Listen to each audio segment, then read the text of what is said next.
హైదరాబాద్ లోనే the best gastroenterology hospital Ananya hospital Kukatpally. Appointment కై call చేయండి. Hello yes, welcome to Suman TV. వలస పనుల కోసం ఉపాధి కోసం వెళ్ళిన వ్యక్తి ట్రైన్ దిగి టీ తాగాలనుకున్నాడు 20 సంవత్సరాల క్రితం. సో ఆ ట్రైన్ దిగడమే తప్పైపోయింది ఆయన జీవితంలో. సో తర్వాత కుటుంబ సభ్యులను చేరుకోలేక 20 సంవత్సరాలు ఒక వింత ప్రపంచంలో తన జీవితాన్ని గడిపానంటున్న ఆ గిరిజనుడి వ్యధేంటో చూపించేందుకైతే నేను పార్వతీపురం మన్యం జిల్లా అయితే వచ్చేసాను.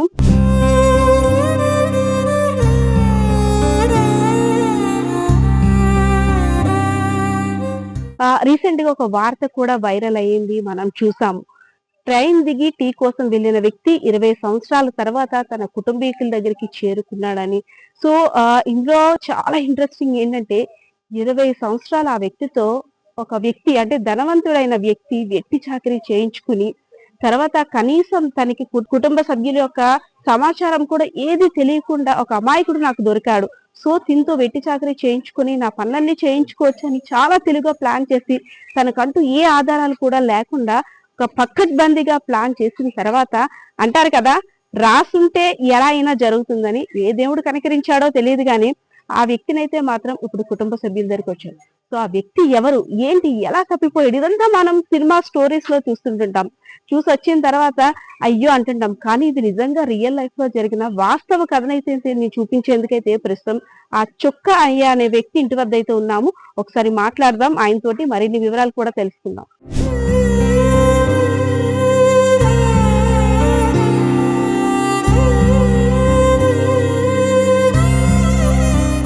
చుక్క అలియాస్ అప్పారావు.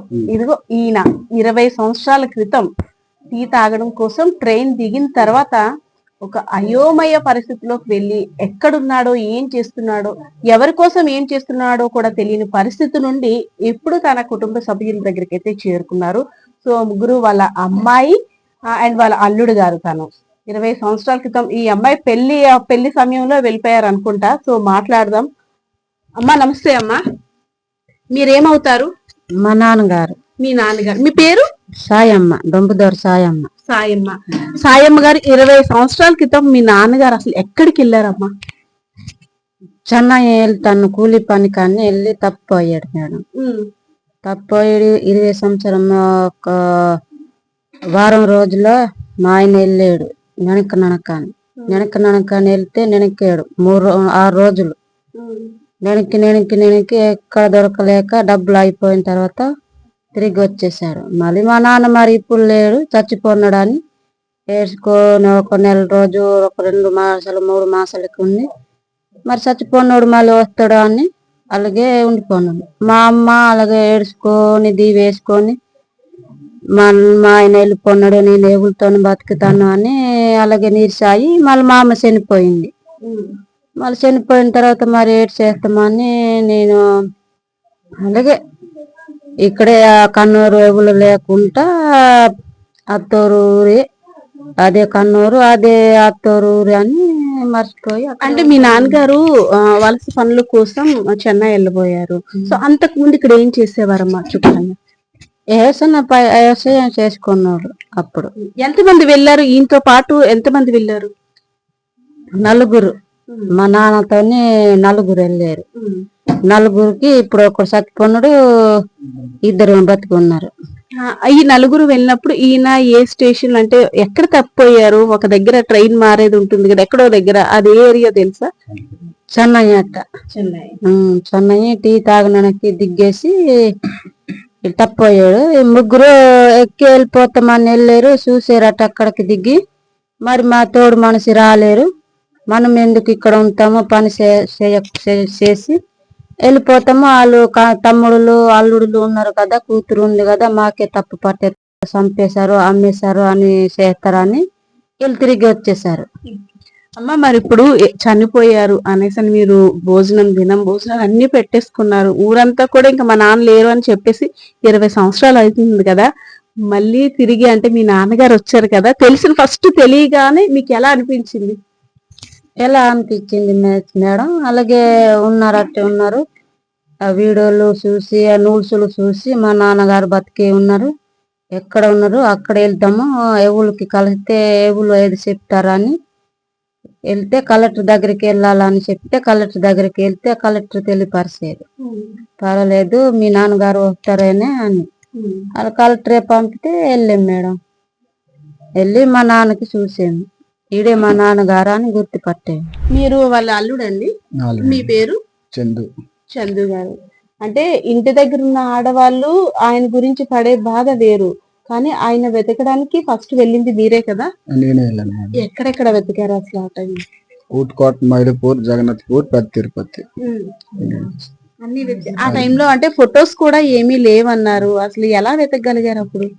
మా ఆయనకి ఆధార్ ఎట్లేదు. ఫేస్బుక్ దారిన వెళ్తే వాళ్ళ నాన్న పేరు ఉంది.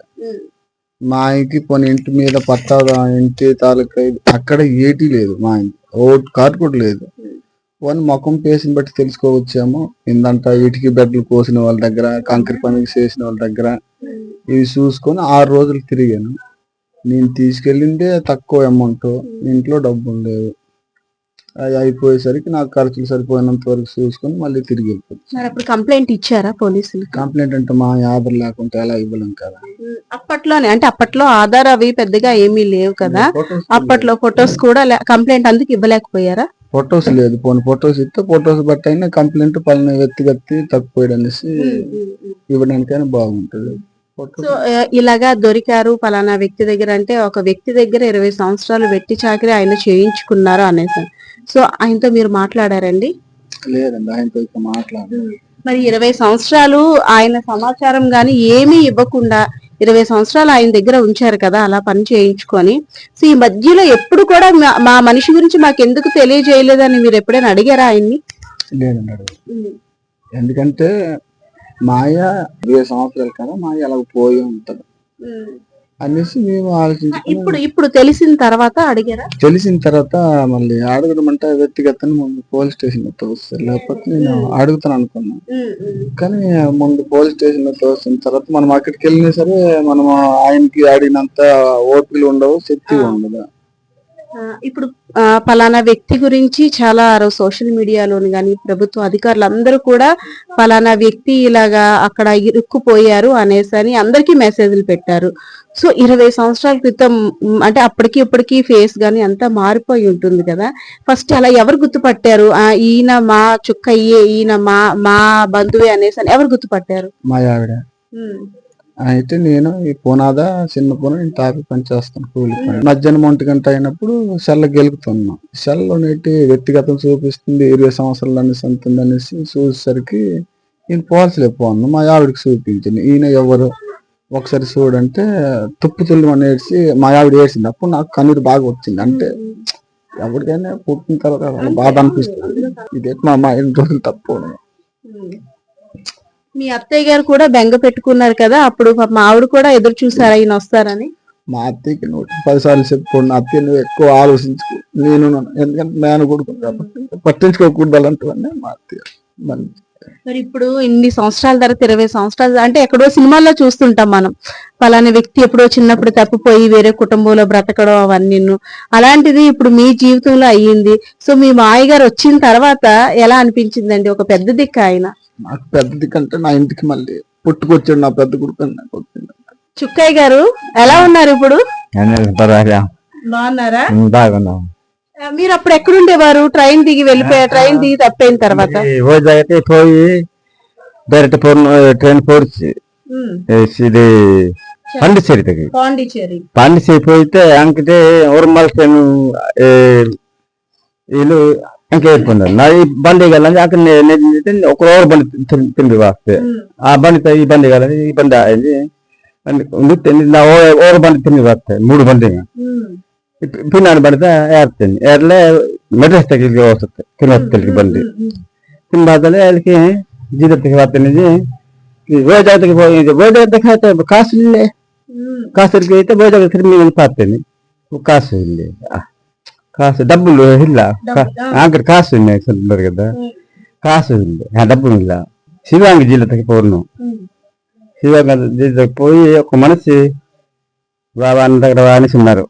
ఫోన్ ஒன்னாம் கொடுத்தாரு అని கொடுத்து அங்கே ஏறு நான் காசு கொடுக்க ఆయన சொன்னாరు, డబ్బులు கொடுக்க ఆయన అయ్యా ఆయన சொன்னாరు.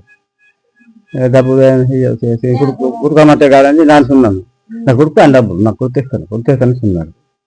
నాకు అయింది ఒక భర్తకి పోకు కాసు నాకు కుడుతాను, ఎంత కొంత నాకు కాసు కుర్తిస్తాను అనుకున్నారు. ఉండిపోయాను. నాకు అక్కడ ఏం చేసేవారు మీరు? చిన్న వెళ్ళ ఇది గోరి పిల్లలు గొల్లి పిల్లలు మెచ్చి తన గాత కట్టడం 2 మాడి పాలు మాడిగా తన గాని కట్టి అంటే 2 మాళ్ళు తల్లి మాళ్ళు అంటే ఇది ఆవులు ఆ ఏరియాలో. అంటే పాండిచ్చేరి ఉపాధి కోసం వెళ్తున్న టైంలోని చెన్నైలో ఈయన టీ కోసం వెళ్ళిన నలుగురు ఈయన కలిపి దిగారు. దిగిన తర్వాత పిన్నరాతని బండి పోర్చి అప్పుడు కన్ఫ్యూజ్ అయిపోయారు. ట్రైన్స్ ఏ ట్రైన్ ఎక్కాలో తెలియని టైంలోని మధురై వెళ్లే ట్రైన్ ఎక్కేశారు. అంతేనా? అక్కడ ఒక ఆయన చేరదీశారు ఈయన్ని. ఆ ఉపాధి కోసం వెళ్తున్నావు కదా, ఆ డబ్బు లేదు నేనే ఇస్తాను, నేనే చూస్తాను, మీ ఫ్యామిలీ దగ్గరికి చేరుస్తానని మంచి మాటలు చెప్పి ఆయనతో పాటు ఈయన తీసుకొని వెళ్ళారు. అంతేనండి? అలాగని తీసుకెళ్ళిపోయాం.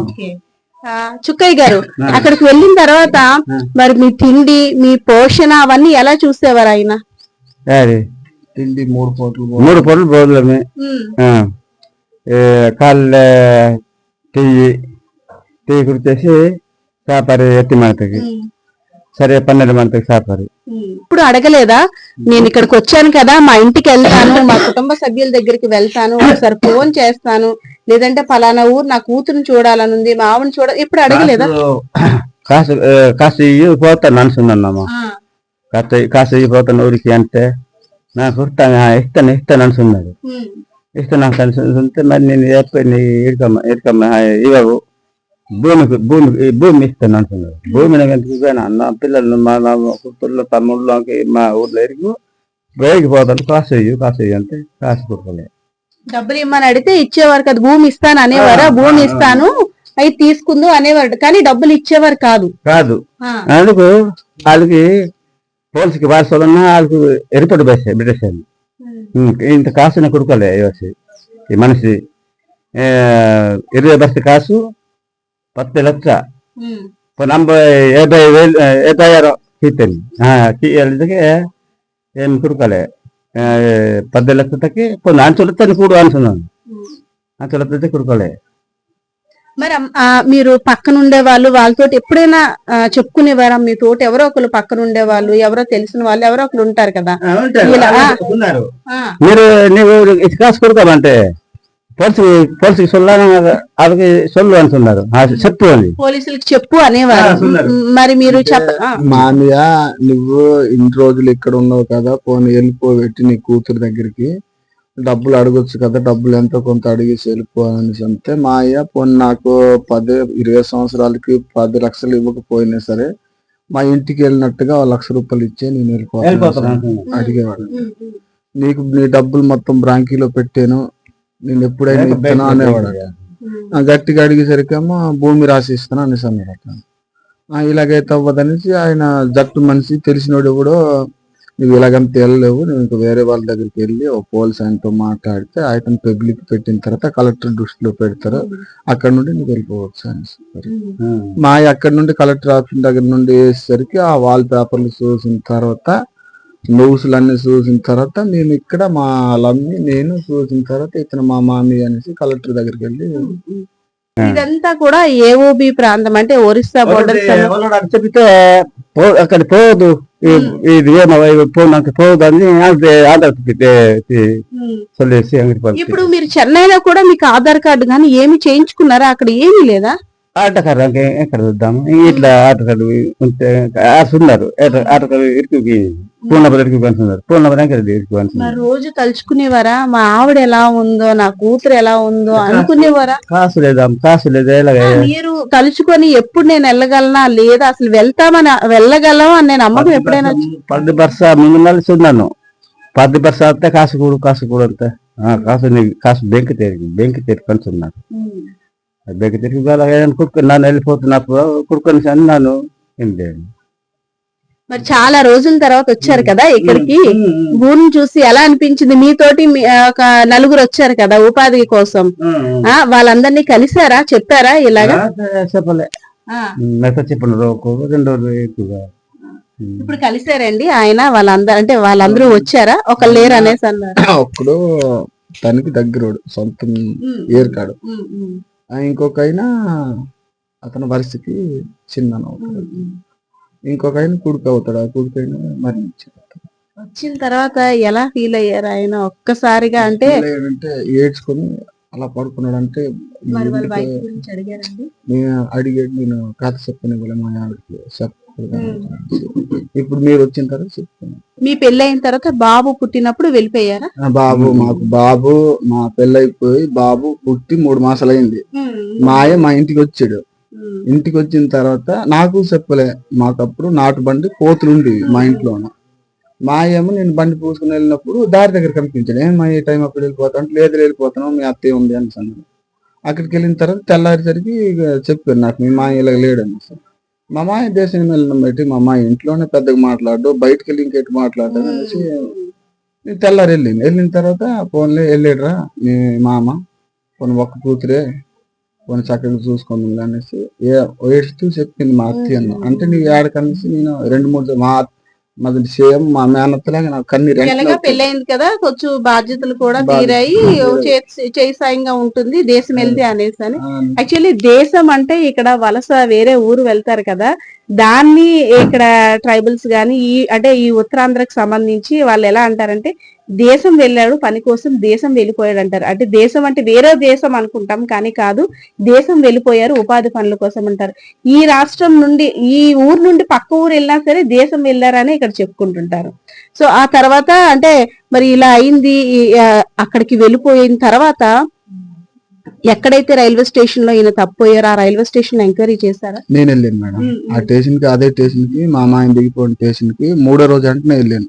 అంటే చెన్నైలో దిగినప్పుడు చెప్పినట్టు ఇందంటే మా తిరిగినే ఉంటాడు అనేసి 3 రోజులు అదే ప్లేస్ లో అక్కడ తింటూ అదే ప్లేస్ లో తిరిగేవాడిని. అంటే ఏదో ఒక ప్లేస్ లో దొరుకుతాడేమో అనేసి, కానీ ఏ ప్లేస్ లో దొరకలే. వేరే వ్యక్తులకి అక్కడ తెలిసిన వాళ్ళకి, తమిళ వాళ్ళకి అడిగితే ఇటుకి బెడ్డలంటే పనులు చేయాలంటే ఇటు ఉండవు, ఊటుకోట, మైలపూర్, జగన్నాథ్పూర్, దార్పూర్ అటు సైడ్ ఇటుకి బెడ్డలు ఉంటాయి, కాంక్రీట్ పనులు కూడా అటే చేస్తారనేసరికి మళ్ళీ అటే వెళ్ళాను. మళ్ళీ అవి లోకల్ బళ్ళు, మనలాగా ఆటోలు కార్లు ఉండవు కదా, అటు లోకల్ బళ్ళ మీద వెళ్ళాను. లోకల్ బళ్ళ మీద వెళ్ళి అటు ఒక 3 రోజులు చూసిన తర్వాత తిరుపతికి దిగిపోయాను. తిరుపతి నుండి అక్కడ 2 రోజులు చూసి మళ్ళీ. సో 20 సంవత్సరాల తర్వాత ఏ దేవుడు కనుకరించాడో చుక్కయ్య నోట్నంట ఎందుకు పార్వతీపురం మన్యం జిల్లా అని ఎదుటి వారికి చెప్పాలనిపించిందో, అలా నెమ్మదిగా వెట్టి చాకరీ చేసిన దగ్గర నుండి ఎలా అయినా నేను విముక్తి కావాలి, ఎన్నాలి నాకు ఈ బందీ జీవితం అనుకొని బయటకు వచ్చిన తర్వాత ఒక బాహ్య ప్రపంచంలోకి అడుగు పెట్టాడని చెప్పుకోవచ్చు. తన అమాయకత్వాన్ని, అంటే భాష రాదు, తన దగ్గర రూపాయి లేదు, చదువు రాదు, ఏమీ రాదు, ఇలాంటి అమాయకుడి యొక్క అమాయకత్వాన్ని ఆసరాగా చేసుకున్న ఆ వ్యక్తి తెలివిని చూస్తే ప్రతి ఒక్కరు కూడా అవాక్ అవ్వాల్సిందే కదా. ఆయన చెప్తుంటే వింటున్నాం, నిజంగా కలమంటి నీళ్ళు కూడా వస్తున్నాయి కుటుంబ సభ్యులకి. బ్రతుకున్న వ్యక్తిని చనిపోయాడు అని ఊహించుకొని ఊహల్లో బ్రతకడం ఎంత కష్టం కదా. వస్తాడో రాడో తెలియని పరిస్థితి.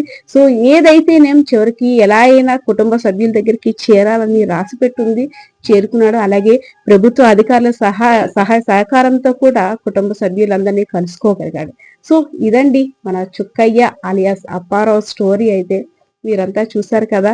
వామ్మో, నాకైతే మాత్రం చాలా సర్ప్రైజ్ గా ఉంది. 20 సంవత్సరాల తర్వాత భాషలోకి వెళ్ళి మళ్ళీ ఇక్కడికి రావడం అంటే మాత్రం హ్యాట్స్ ఆఫ్ నిజంగా ఆయనకి. సో పరిస్థితి ఇది. Camera person Balakishore, Padma, Suman TV, Parvathipuram Manyam జిల్లా.